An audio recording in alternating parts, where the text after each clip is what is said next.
Ito nga bang San Miguel Beermen totoong gustong makuha itong si James Laput mula sa Magnolia Hotshots? Bilang sister team, syempre hindi magiging diretsahan yung ganitong klaseng trade. Gagamitin nila itong terra firma malamang para matuloy ito.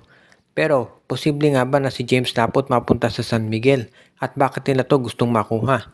Si James Laput kasi ay 6'10 center at meron ng mga lumalabas na report na baka ang San Miguel ay gusto ng palitan itong si Mo Alatautua.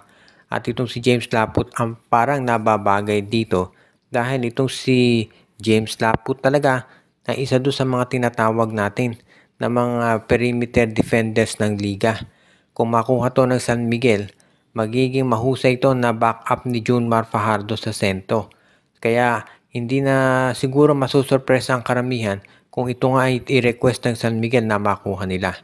Si James Laput ngayon kasi ay primary center defender ng Magnolia, pero kung ito'y mapunta sa San Miguel, magkakaroon ng Twin Towers 6'10 itong SMB at yan talaga yung nababagay para sa kanila.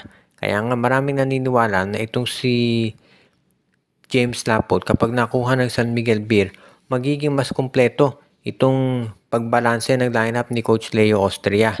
Ngayon, ang pwedeng ipalit nga dyan baka si Tautuas at itong Terra Firma Jeep naman may makukuhang player din yan na iba.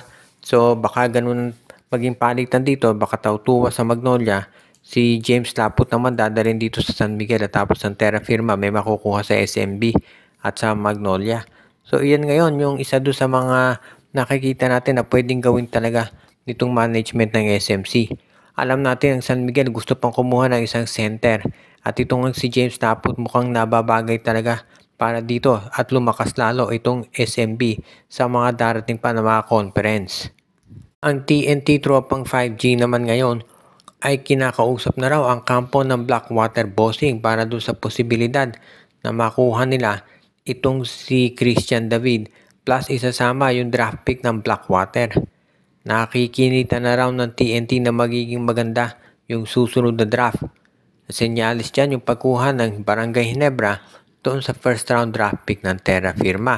Kaya nga kung ito yung totoo na kukunin ng TNT yung draft pick naman ng Blackwater, talagang ibig niya sabihin mga malalaking players ang sasali sa susunod na draft.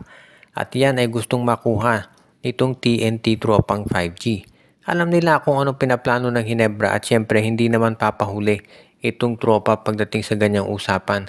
Kaya nga maraming naniniwala talaga na ito'y matutuloy at kung sakasakali, magiging maganda yan para dito sa kanila.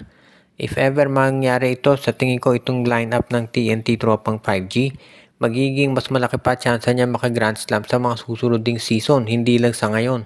At kung ikaw naman, itong Magnolia Chick, itong si Coach Chot Reyes, sisiguraduhin mo na makukuha mo nga, pati na ito si Christian David, para naman talagang kompletos recados na itong kanyang lineup. At alam nating seryoso ang MVP group dito sa pagkuha ng Grand Slam.